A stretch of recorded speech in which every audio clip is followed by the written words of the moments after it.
लो भाई, आ गया सावन। सावन के साथ ही आ गया रक्षाबंधन, वो त्योहार जिसका हर छोटी बहन से लेकर के जो छोटी सी बच्ची होती है, उसको थोड़ी सी भी अकल होती है, और जो बूढ़ी माताएं होती हैं उनको इंतज़ार होता है कि अपने भाई की कलाई पर राखी बांधेंगे। तो हमारे यहाँ तो कोई त्यौहार आता है ना, उसके पहले भविष्यवाणियाँ आ जाती हैं, बहुत सारी भविष्यवाणियाँ। इस रक्षाबंधन पे ग्रहण है, इस रक्षाबंधन पे भद्रा है, तो इतने बजे से लेकर इतने बजे तक ही आप लोग राखी बांधिए। हमारा समय बेस्ट था, हम लोग छोटे छोटे से थे ना, तो कोई समय नहीं था राखी बांधने का। जब नहा लो तब रक्षाबंधन, तो कहते हैं ना, जब जागो तब भागो। तो बहुत बेसब्री से इंतज़ार होता था रक्षाबंधन का। ऐसे ही भाई लोग एक्साइटेड होते थे, बहनें भी होती थी, और वो राखियाँ भी बनती थी इतनी बड़ी बड़ी बड़ी, ऐसे पूरे हाथ पे। जब लोग निकलते थे ना, हम सब बच्चे थे तो खेलते थे ना, तो जब लोग निकलते थे ना, कोई भैया निकला तो हम लोग उसकी राखी से काउंट कर लेते थे इसकी कितनी बहनें हैं। अब तो ना वो बहनें ही रहीं, ना वो भाई ही रहे, ना वो रक्षाबंधन ही रहा, ना वो राखी ही रही। सब महज एक तमाशा बनकर रह गया है। ना भाइयों को एक्साइटमेंट होती है कि हमारी बहनें आएंगी, राखी बांधेंगी। राखी बांधने का तो छोड़िए, पहले ही कुछ भाई और भाभियों के, आजकल जो हमारी भाभियाँ भी बहुत महान हैं, पहले ही उनको दिक्कत होती है, यार रक्षाबंधन आने वाला है, अब वो वाली दीदी भी आएंगी, वो वाली भी आएंगी, उनको एक साड़ी भी देनी पड़ेगी, और साड़ी भी खोजी जाने लगती है सावन लगते ही। बेड खुल जाते हैं, साड़ी खोजी जाने लगती है, कौन सी रद्दी साड़ी है जो अपनी नंदों को देकर टरका दी जाए। पर दोस्तों, ऐसा नहीं है। अब का समय जैसा हो गया है ना, जैसे भाई हो गए हैं मतलबी, बहनें भी मतलबी हो गई हैं। कई बहनें तो सिर्फ मतलब से ही जाती है राखी बांधने, पर कई बहनें ऐसी भी जो है सच्चे हृदय से चाहती है कि हमारे भाई का कल्याण हो, हमारा भाई खूब तरक्की करे। हृदय से उनकी दुआ होती है कि हमारा भाई खूब तरक्की करे, उसका खूब कल्याण हो, खूब नाम रोशन हो।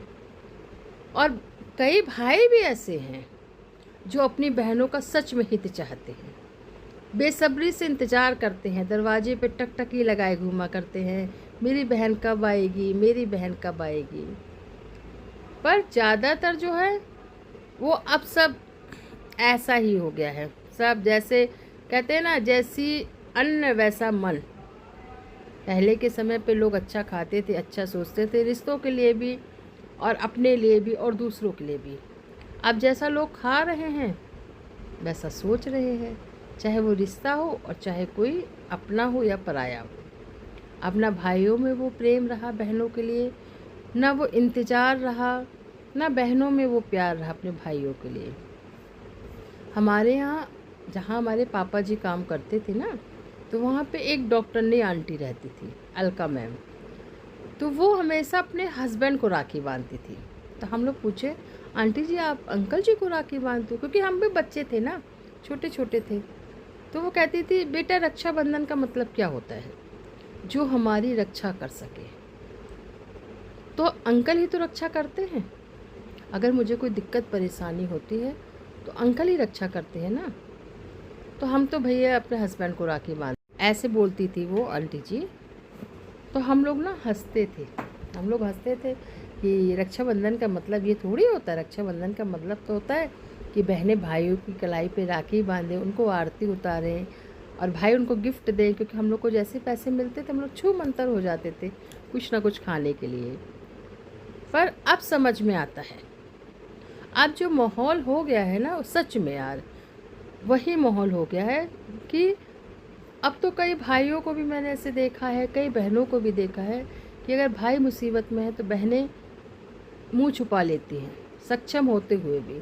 और कई बार बहनें मुसीबत में हैं तो भी वो भाई मुंह छुपा लेता है कि कहीं बहन हमसे कुछ हेल्प ना मांग ले।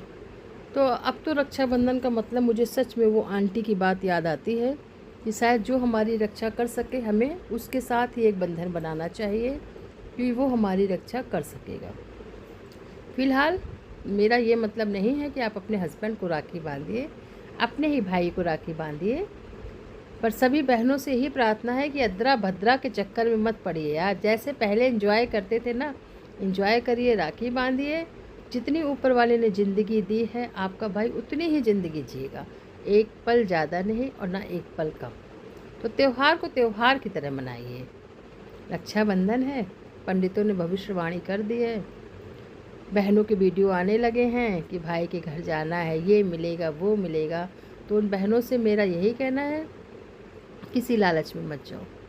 वही भाई है जो बचपन में आपको 1 रुपया देता था, आप खुश हो जाती थी। जो दे खुश रहे, दिल से दुआ दीजिए, चाहे छोटी हो आप चाहे बड़ी हो, क्योंकि कहते हैं जिन बहन बेटियों का घर अपने मायके में पड़ जाता है ना, तो वो मायका तर जाता है, वो भाई तर जाता है, वो भौजाई तर जाती है। और भाई भौजाई से मेरी प्रार्थना है, आँख बिछा कर स्वागत कीजिए अपनी बहन का, अपनी नंद का, क्योंकि जब आपकी बहन आपके घर आती है तो सोचिए साक्षात लक्ष्मी आपके घर आ रही है। वो कुछ लेने नहीं आ रही है, ये तो आपकी सोच है कि आप उसको कुछ देंगे, पर सच में वो लेने नहीं आ रही है। वो आपको हर एक सांस से दुआ देने आती है कि मेरा मायका खूब तरक्की करे, मेरा भाई खूब तरक्की करे, खूब जिए, खूब खुशहाल रहे मेरा मायका। इतनी औकात किसी भी भाई में नहीं है, ना किसी भाभी में है कि अपनी बहनों को दे सके। सब कुछ तो छोड़ देती हैं वो आपके लिए।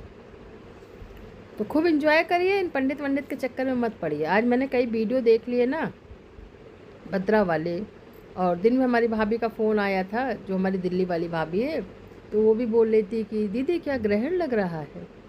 तो मैंने बोला अरे भाभी छोड़ो रहड़ ग्रहण, एंजॉय करो, बस चिल रहो, हर त्यौहार को खुश होकर मनाओ, बस यही बोलना है। रक्षाबंधन आ रहा है तो आप किसी ज़्यादा वीडियो में मत जाइए कि मेरे भैया ने ये नहीं दिया, मेरी भाभी ने ये नहीं दिया, मेरी भैया ऐसी, मेरी भाभी ऐसी, या मेरी नंद ऐसी। मेरी नंद लेने के लिए आ जाती है, ना आप उसको दे सकते हो ना वो ले सकती है। तो एंजॉय करिए, भाई बहन का रिश्ता बहुत ही प्यारा है। तो सभी भाई बहनों को अभी से हैप्पी, नहीं अभी से क्या बोलना, रक्षाबंधन पे फिर ब्लॉग डालेंगे यार। अभी तो ये आज मैंने वीडियो देखा ना, तो इसीलिए ये डाल दिया है कि भाई ऐसा कुछ नहीं है, अदरा भद्रा कुछ नहीं होता है। आप अपने भाई के साथ एंजॉय करिए, मायके जाइए, जो बहनें शादीशुदा हैं मायके जाइए, राखी बांधिए। भाई गुस्सा है, प्यारा है, चाहे जैसा है, जाओ मायके, राखी बांध कर आओ। चलिए मिलते हैं अपने नए ब्लॉग में। आप लोग मुझे सपोर्ट करिए, मेरे चैनल को लाइक करिए, सब्सक्राइब करिए, अपना प्यार दीजिए, आशीर्वाद दीजिए, इससे मेरा चैनल ग्रो करे, आगे बढ़े। सब आप ही पर डिपेंड है मेरे दोस्तों। नेक्स्ट वीडियो तक के लिए राधे राधे।